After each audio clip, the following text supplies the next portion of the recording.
Bayangkan sebuah dunia di mana kaki kita bergetar bukan karena gempa, melainkan karena langkah kaki penguasa seberat 50 ton. Selama 180 tahun, mereka adalah definisi dari kekuatan tak tertandingi. Namun apa yang terjadi ketika penguasa planet ini tiba-tiba lenyap, menyisakan teka-teki yang membelah dunia sains menjadi dua kubu. Hari ini, kita tidak hanya belajar sejarah, kita akan mengungkap konspirasi alam semesta yang menghapus dinosaurus dari peta kehidupan. Apa yang sebenarnya membunuh para penguasa bumi ini? Apakah mereka tewas oleh api dari langit atau racun dari perut bumi? Yuk tonton videonya sampai selesai untuk tahu jawabannya. Halo historian. Assalamualaikum warahmatullahi wabarakatuh. Yuk, belajar sejarah.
Perjalanan dinosaurus tidak dimulai dari kekosongan.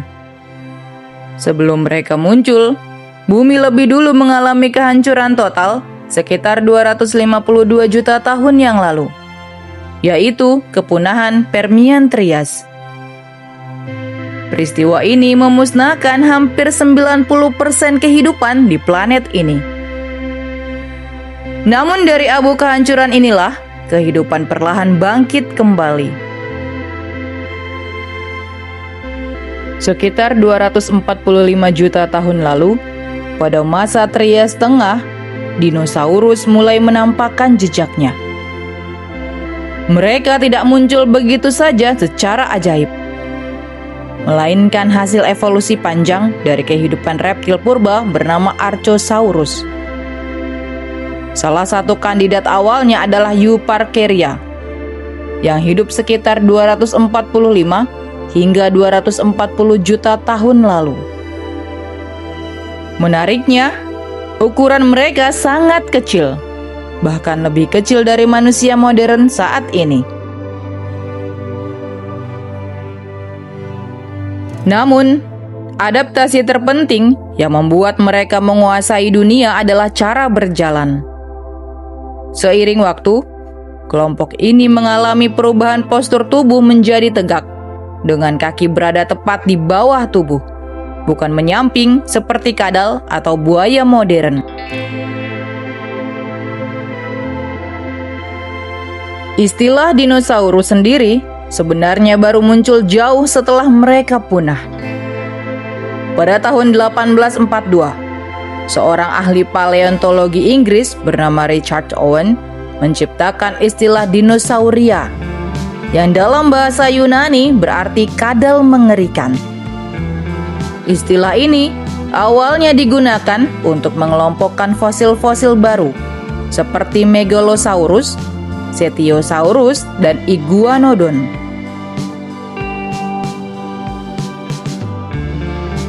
Inovasi biologis inilah yang menjadi kunci keberhasilan dinosaurus dalam mendominasi bumi selama jutaan tahun.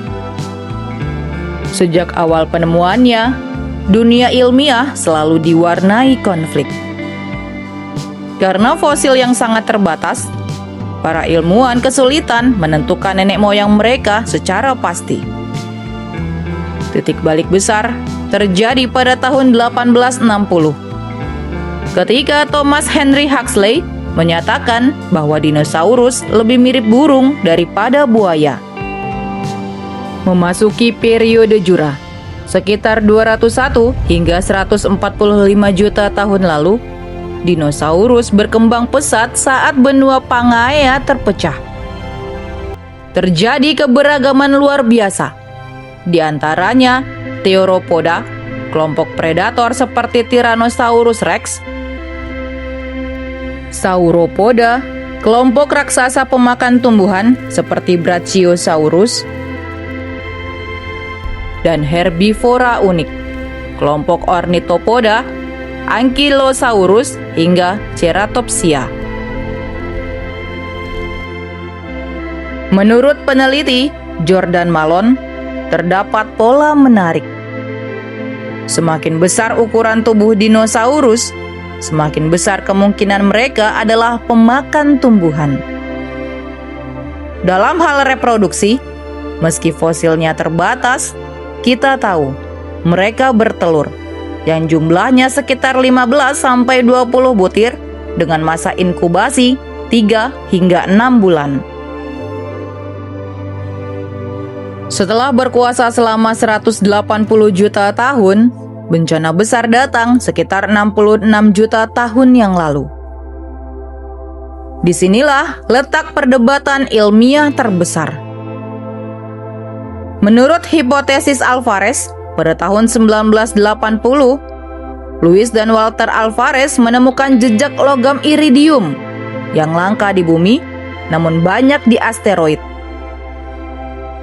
Mereka yakin asteroid raksasa menghantam bumi dan membentuk kawah Chicxulub yang memiliki diameter 148 km. Memicu kegelapan global, penurunan suhu drastis, tumbuhan mati, dan runtuhnya rantai makanan. Kemudian ada juga teori Deccan Traps. Sebagian ilmuwan lain percaya bahwa aktivitas vulkanik dahsyat di India melepaskan gas beracun yang menyebabkan perubahan iklim ekstrim. Apakah mereka musnah karena hantaman dari langit atau kehancuran dari dalam bumi? Jawabannya, kemungkinan besar adalah kombinasi maut dari keduanya. Setelah dinosaurus punah, dunia tidak berhenti. Kehidupan justru berkembang pesat, memberi jalan bagi mamalia dan akhirnya manusia untuk berkembang tanpa ancaman predator raksasa. Kisah dinosaurus adalah pengingat keras bahwa tidak ada kekuasaan yang abadi. Dari makhluk kecil hasil evolusi menjadi penguasa absolut selama 180 juta tahun, lalu musnah dalam satu kedipan mata sejarah. Ini mengajarkan kita bahwa kerentanan adalah bagian dari kehidupan. Sehebat apapun sebuah peradaban atau spesies, kemampuan untuk beradaptasi dengan perubahan lingkungan adalah satu-satunya cara untuk bertahan. Itu tadi sekilas kisah tentang dinosaurus, dari kemunculan hingga kepunahan. Sebuah cerita tentang evolusi, konflik, dan kehancuran. Hari ini, dinosaurus memang telah tiada secara fisik, tapi jejak mereka tetap hidup dalam fosil, dalam ilmu pengetahuan, dan bahkan dalam burung-burung yang kita lihat setiap hari di jendela kita. Semoga video tadi bermanfaat dan menambah pengetahuan kita tentang sejarah, karena sejarah adalah guru kehidupan. Sampai jumpa di video selanjutnya.